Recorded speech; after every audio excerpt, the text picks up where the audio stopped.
Em nome do Pai, e do Filho, e do Espírito Santo. Amém. Como vocês estão, meus queridos? Uma grande alegria agora, nessa sexta-feira da Paixão, gravar um vídeo novo. E vocês podem perceber que nós estamos num cenário um pouquinho diferente.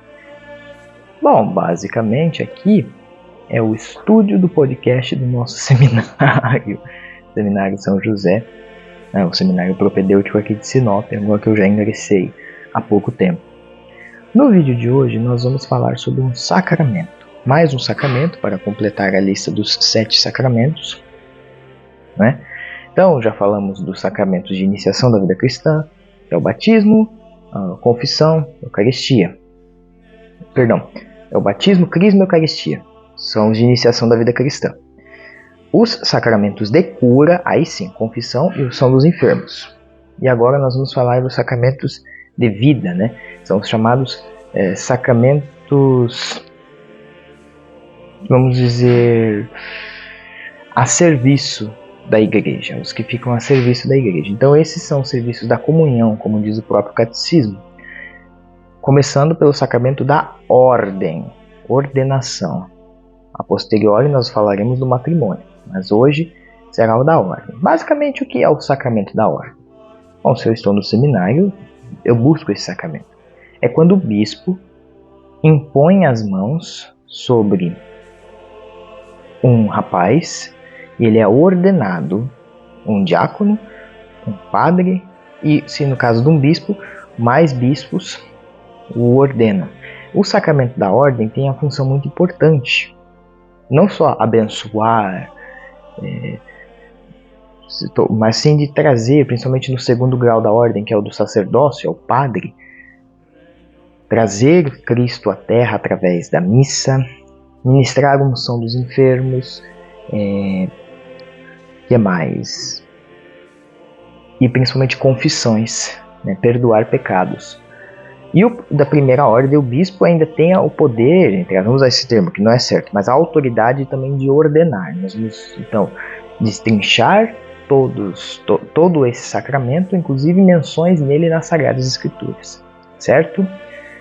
E os dos diáconos, que é o primeiro grau da ordem, eles podem abençoar, são ministros ordenados,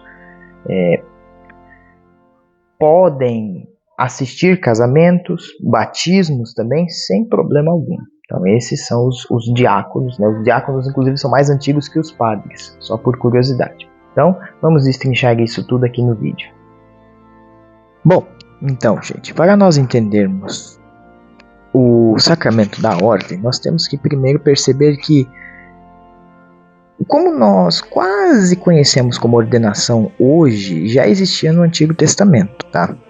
Então é um equívoco pensar que não existiam pessoas ordenadas por Deus. Por quê?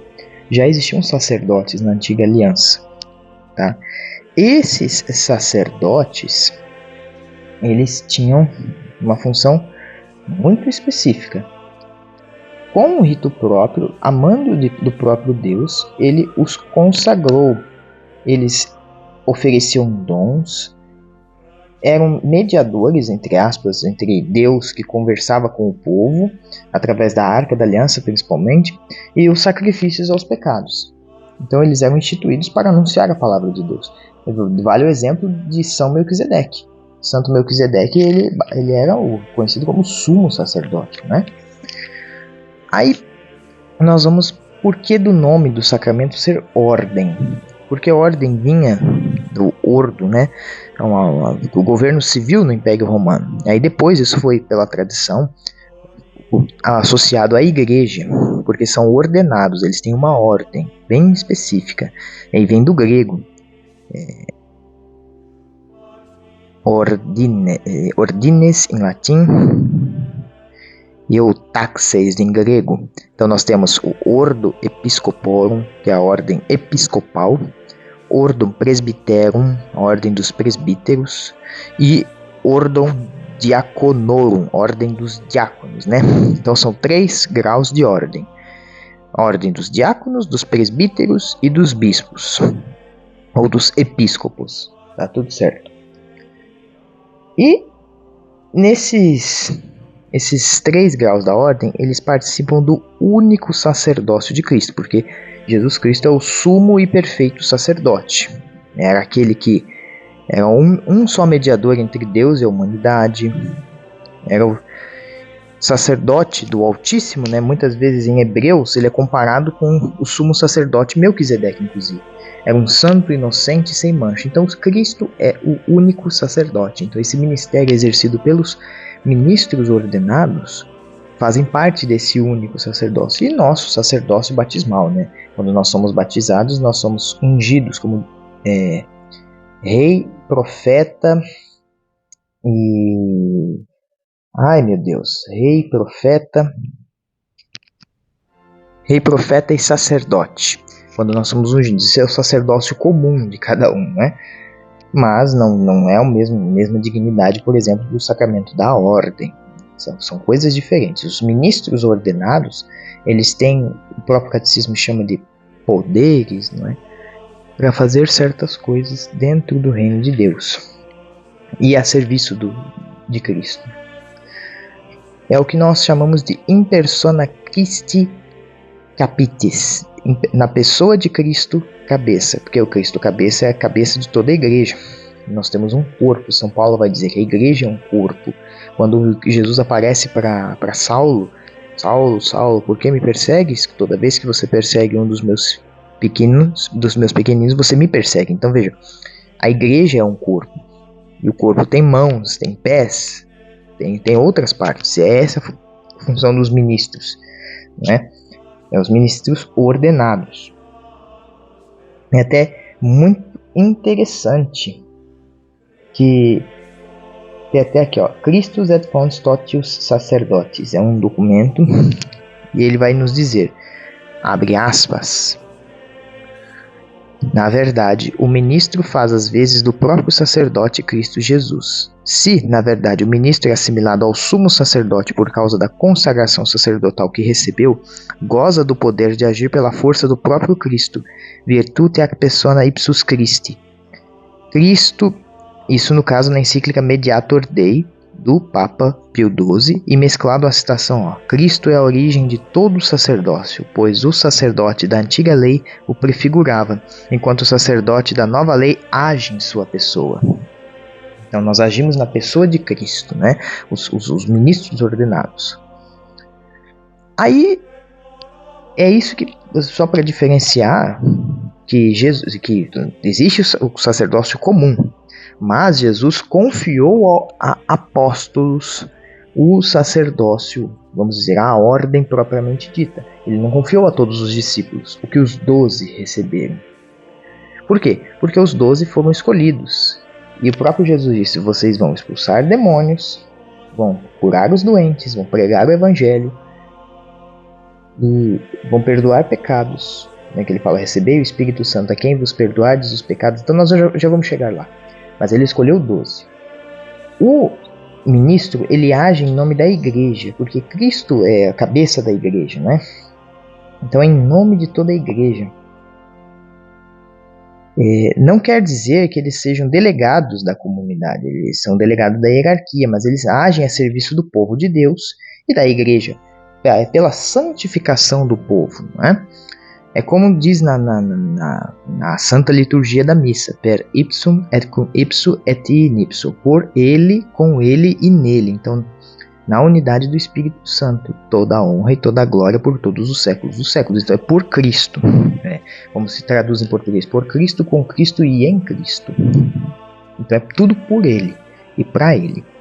Aí nós temos os 3 graus da ordem, que é bem interessante. Porque os 2 primeiros graus, eles têm uma dignidade de Cristo, do ministério de Cristo. São os bispos e os presbíteros. São os sacerdotes, são os sacerdotes. Esses 2 podem ser aglutinados em sacerdócio. Que é basicamente uma coisa diferente do diaconato. O diaconato é o servir, é o serviço. O diaconato está para servir os sacerdotes. Ele é o ajudante dos sacerdotes, entre aspas.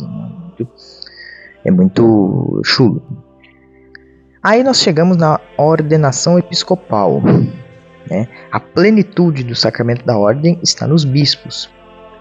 É o primeiro munus daqueles instituídos, dos munus dos sacerdotes, ordenar os bispos, porque os padres possuem munus. O que são munus? São os deveres, né?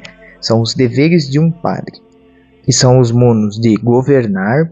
Ele reina sobre o povo, ele é o pastor e ele é o professor, é aquele mestre, é o que ensina. Então veja, olha que interessante. E o bispo, ele tem o mais alto grau, porque ele também pode ordenar. É ele que ordena, de forma legítima, um sacerdote, no caso um presbítero e um diácono. Isso que é interessante. De onde surgiram esses bispos? Nós tivemos 12 apóstolos nomeados por Deus. Jesus é Deus, isso é meio óbvio. E esses 12 apóstolos morreram. Por exemplo, Judas se suicidou antes. Esses 12 apóstolos nomearam outros apóstolos. Lembram quando São Pedro, no começo de Atos dos Apóstolos, pede para que os outros se reúnam para eleger alguém para ocupar o 12º lugar que estava vazio? Eles elegem quem? São Matias. Ali está a sucessão apostólica.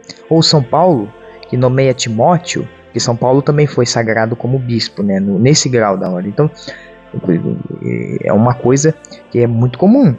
Os apóstolos chegaram e impunham as mãos sobre as pessoas. Esse ato de impor as mãos e ordenar, antigamente eram mais diáconos, né? Os presbíteros vieram mais tarde, mas eram diáconos para ajudar, porque os presbíteros realizavam as celebrações eucarísticas e o perdão dos pecados, conforme vocês viram no vídeo do sacramento da confissão. Lá tem um pouquinho da história. O bispo, olha que interessante, ele age até na figura de Deus Pai, conforme a tradição apostólica, né, a tradição da igreja. Como o próprio pai, ele é o pai da diocese, ele é aquele que nós temos a maior confiança. Ele é como mestre, professor, pastor e pontífice.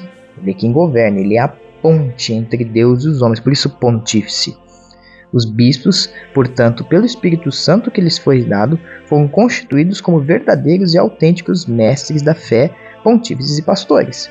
Isso quem nos diz? Quem nos diz é um documento, são os documentos da Santa Igreja.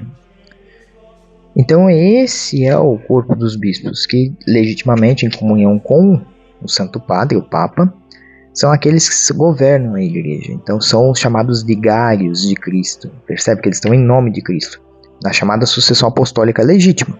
Não é qualquer um que se diz bispo que é um bispo legítimo, né? Existe a sucessão apostólica. Depois vem os presbíteros, que os presbíteros eles vêm em auxílio ao serviço do bispo. Uma pequena história. Pensa que a Igreja Católica ela se expandiu muito pelo Império Romano naquela época. Ora, se só os bispos que faziam celebrações eucarísticas e o perdão dos pecados, davam perdão dos pecados, como manter tudo isso na mão de um bispo? Os bispos então conferiram pela autoridade do cargo uma parte da sua dignidade a homens chamados sacerdotes, ou no caso presbíteros. Eles têm todas as atribuições do bispo, menos a de ordenação. O presbítero não pode ordenar. Então foi confiado a eles isso, o ofício dos presbíteros, que é intimamente ligado ao sacerdócio do bispo. Olha que interessante, é ligado ao sacerdócio do bispo. O padre não é padre se não for pela vontade do bispo. Veja que interessante, porque quem é de fato assim, plenamente ordenado é o bispo. Ele sim. E aí é através do padre nós temos esse difundido. O padre governa uma paróquia, ele auxilia o bispo cuidando de uma comunidade. Esse sacerdócio único é basicamente mantendo a unidade da igreja. E o padre pode ser normalmente suspenso do seu grau de ordem, se for preciso, se for necessário, dentro de um processo canônico normal. E finalmente chegamos aos diáconos. Para quem não sabe, o serviço do diácono mudou um pouquinho, tá? Antes era quase como um ministro leigo, hoje que nós temos, extraordinário para ajudar o bispo. Hoje é conferido como sacramento, porque é o servir de Cristo. E de novo, é um sacramento do grau da ordem, faz parte do sacramento do grau da ordem, que somente o bispo pode conferir. Então olha que interessante. O presbítero, que tem a dignidade do bispo de celebrar missa, de perdoar pecados e ministrar a unção dos enfermos, é uma parte da dignidade do sacramento do episcopo. O diaconato é do servir do bispo, dele servir, dele se pôr a caminho, dele fazer ações de caridade. Por isso que um bispo, por exemplo, em liturgias, era mais comum no rito romano antigo, quando se usavam os paramentos litúrgicos, chamado casula romana, né? O bispo utiliza a dalmática por baixo. Ele pode. Por que ele pode usar a dalmática, que é uma veste própria dos diáconos? Porque o bispo, ele mescla os dois. Olha que interessante. Então, o diácono ele está a serviço, não ao sacerdócio, percebe? Ele é ao serviço.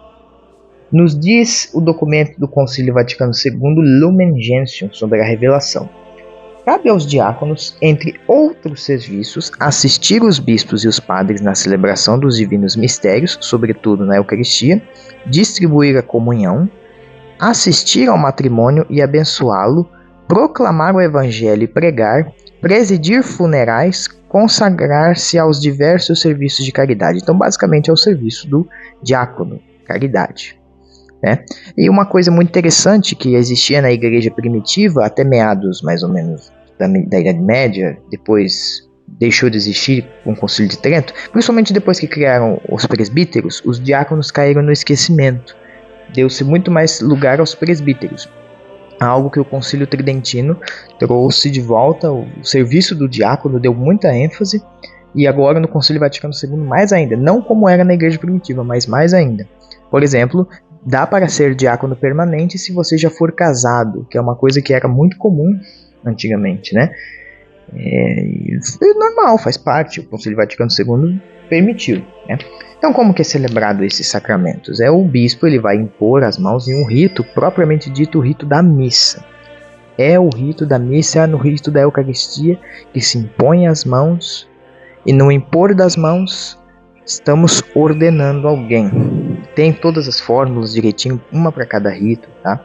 E é somente o bispo que está em comunhão com a igreja, que tem validade em sucessão apostólica, que pode fazer isso, pode sair sagrando padres e diáconos. Aí, para criar-se um bispo, nós precisamos de pelo menos 3 bispos para lembrar os 12 apóstolos, ou seja, mais de um bispo celebrante, óbvio, e a autorização do Papa, tem que ter o pedido expresso do Romano Pontífice, certo?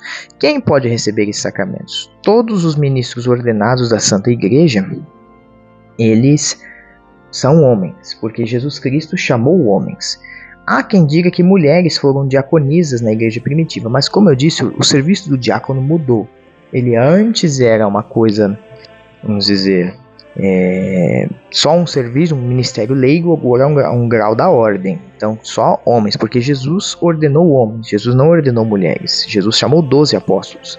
Nem Maria Madalena, nem Nossa Senhora, nem outra qualquer mulher que seja, Maria de Cleofas, que é a Maria de Magdala, Maria Madalena, Maria de Cleofas, nenhuma delas foram sacerdotisas, tá? Nenhuma. E os efeitos do sacramento da ordem é o caráter. Mesmo um padre suspenso, que não seja retirado em via graciosa, canonicamente, negado pelo próprio Santo Padre, continua sendo padre, no sentido ele tem essa dignidade sacerdotal, sacramentos, embora sejam inválidos, ele é afastado do ministério, tem a graça do Espírito Santo, então de perdoar pecados, conforme, principalmente no sacerdócio, né, conforme Jesus Cristo deixou no Evangelho de São João. Então olha que interessante. Então basicamente é esse o sacramento da ordem, os ministros enviados para o serviço do povo de Deus. E com esse vídeo espero que vocês tenham entendido alguma coisinha desse sacramento, tá? Vou ficando por aqui, um abraço e estivemos e sempre estaremos reunidos em nome do Pai e do Filho e do Espírito Santo.